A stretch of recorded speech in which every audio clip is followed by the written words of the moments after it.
ನಾರದ ಮುನಿಗಳ ಬಗ್ಗೆ ಗೊತ್ತಲ್ಲ, ಭಗವಂತ ವಿಷ್ಣುವಿನ ಅತ್ಯಂತ ಪರಮ ಭಕ್ತರಲ್ಲೊಬ್ಬರು.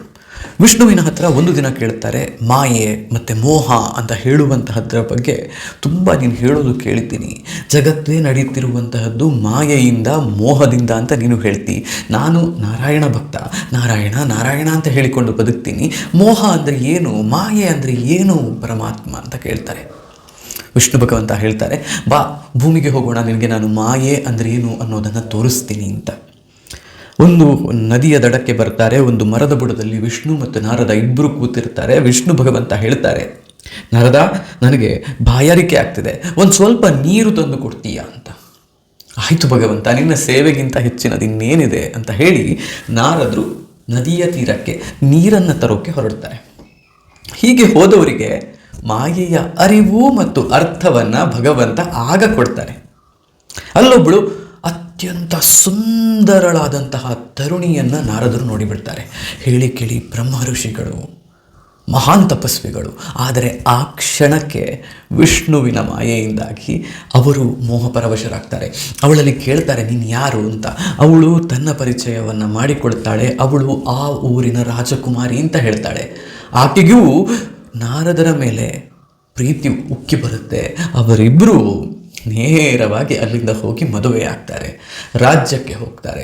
ಕೆಲವು ವರ್ಷಗಳ ಕಾಲ ಸಂಸಾರವನ್ನು ನಡೆಸಿದಾಗ ನಾರದರಿಗೆ 5 ಜನ ಮಕ್ಕಳು ಈ ರಾಜಕುಮಾರಿಯಿಂದ ಸಿಗ್ತಾರೆ. ಈ ಮಕ್ಕಳು ರಾಜಕುಮಾರಿ ನಾರದರು ಸುಖಮಯವಾದಂತಹ ಸಂಸಾರವನ್ನು ನಡೆಸಿಕೊಂಡಿರ್ತಾರೆ. ಹೀಗಿದ್ದಾಗ ಒಂದು ದಿನ ನಾರದರಿಗೆ ಎಲ್ಲೋ ಹೋಗಬೇಕಾಗಿ ಬರುತ್ತೆ. ಅವರು ಹೋಗ್ತಾರೆ. ಹೋಗಿ ವಾಪಸ್ ಬರಬೇಕಾದ್ರೆ ಈ ಹಳ್ಳಿಯಲ್ಲಿ ಭಯಂಕರ ಜೋರು ಮಳೆ, ಪ್ರವಾಹ. ವಾಪಸ್ಸು ಓಡಿ ಓಡಿ ಬಂದು ನೋಡ್ತಾರೆ. ಬರಬೇಕಾದ್ರೆ ಅವರ 5 ಜನ ಮಕ್ಕಳು, ಹೆಂಡತಿ ಇದೇ ನೀರಿನಲ್ಲಿ ಕೊಚ್ಚಿಕೊಂಡು ಹೋಗ್ತಿದ್ದಾರೆ. ಅವರು ಯಾವ ನದಿಯನ್ನು ದಾಟಿ ಆ ಊರಿಗೆ ಬಂದಿದ್ರು ಅದೇ ನದಿ ಉಕ್ಕಿ ಹರಿತಾ ಉಂಟು. ಅಲ್ಲಿ ಹೆಂಡತಿ ಮತ್ತು ಮಕ್ಕಳೆಲ್ಲರನ್ನ ಕಳ್ಕೊಳ್ತಾರೆ. ಭಯಂಕರ ಬೇಜಾರಿನಿಂದ ಆ ನದಿ ದಡದಲ್ಲಿ ಕೂತು ಅಳ್ತಾ ಇರ್ತಾರೆ.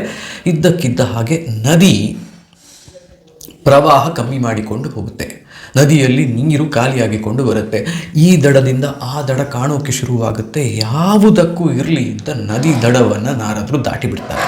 ದಾಟಿದ ನಾರದರಿಗೆ ಕಾಣುವುದೇನು, ವಿಷ್ಣು ಪರಮಾತ್ಮ ಎದುರುಗಡೆ ಕಾದುಕೊಂಡು ನಿಂತಿದ್ದಾನೆ ಮುಗುಳ್ನಗೆಯ ಜೊತೆಗೆ. ಅಲ್ಲಪ್ಪ ನಾರದ, ಒಂದು ಸ್ವಲ್ಪ ನೀರು ಕೊಡು ಕುಡಿಯೋಕೆ ಅಂತ ಕೇಳಿದ್ದೆ, ನೀರು ತರೋಕೆ ಹೋದವನು ಎಲ್ಲಿ ಹೋದೆ ಅಂತ ಪ್ರಶ್ನೆಯನ್ನು ವಿಷ್ಣು ಪರಮಾತ್ಮ ಕೇಳ್ತಾರೆ. ಮಾಯೆಗೆ ಸಿಲುಕಿದಂತಹ, ಮೋಹಕ್ಕೆ ಸಿಲುಕಿದಂತಹ ನಾರದರಿಗೆ ಆಗ ರಿಯಲೈಸೇಷನ್ ಆಗುತ್ತೆ ಏನು ಆಗ್ತಿದೆ ಅಂತ. ಭಗವಂತನ ಉಪಾಸನೆಯನ್ನೇ ಮಾಡ್ತಾ ಇದ್ದಂತಹ, ಅದೊಂದೇ ಬದುಕುವಂಥ ಕೂತಿದ್ದಂತಹ ನಾರದರಿಗೂ ಮೋಹ ಪರವಶರಾದಾಗ ಅದೆಲ್ಲವೂ ಮರೆತು ಹೋಗುತ್ತೆ. ತಾನು, ತನ್ನ ಸಂಸಾರ, ತನ್ನ ಪತ್ನಿ, ತನ್ನ ಮಕ್ಕಳು, ದುಡ್ಡು, ಕಾಸು, ಇದೇ ಬದುಕು ಅಂತ ಅನ್ನಿಸಿಬಿಟ್ಟಿರುತ್ತೆ. ಯಾವಾಗ ಒಂದು ಪ್ರವಾಹ ಬಂತೋ, ಯಾವಾಗ ತನ್ನವರು ಅಂತಿದ್ದವರು ಕೊಚ್ಚಿಕೊಂಡು ಹೋದ್ರೋ, ಆಗ ನಿಜವಾಗಿಯೂ ಬದುಕಿನ ಪರ್ಪಸ್ ಏನು ಅನ್ನುವಂತಹ ಪ್ರಶ್ನೆ ಎದುರಾದಾಗ ನಾರದರಿಗೆ ಉತ್ತರ ಸಿಗೋದು ಕೂಡ ಶುರುವಾಗತ್ತೆ.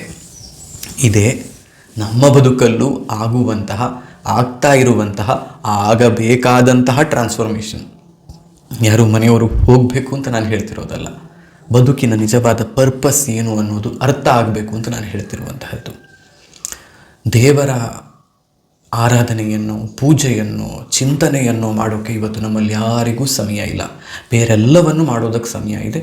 ದೇವರನ್ನು ಕುರಿತು ಪ್ರಾರ್ಥನೆ ಮಾಡೋದಕ್ಕೆ, ಪೂಜೆ ಮಾಡೋದಕ್ಕೆ, ಚಿಂತನೆಯನ್ನು ಮಾಡೋದಕ್ಕೆ, ಧ್ಯಾನವನ್ನು ಮಾಡೋದಕ್ಕೆ last priority. But in reality ಈ ಬದುಕು, ಮನುಷ್ಯರಾಗಿ ಜನ್ಮ ನಮಗೆ ಸಿಕ್ಕಿರುವಂತಹದ್ದು ಪಾರಮಾರ್ಥಿಕ ಸತ್ಯವನ್ನು ಅರ್ಥ ಮಾಡಿಕೊಳ್ಳೋದಕ್ಕೆ, ಧರ್ಮ ಮಾರ್ಗದಲ್ಲಿ ಸಾಗೋದಕ್ಕೆ, ಆಧ್ಯಾತ್ಮಿಕ ಪಥವನ್ನು ಅನುಸರಿಸಿ ಅಲ್ಲಿಂದ ಮುಕ್ತಿ ಮಾರ್ಗವನ್ನು ಹುಡುಕೋದಕ್ಕೆ.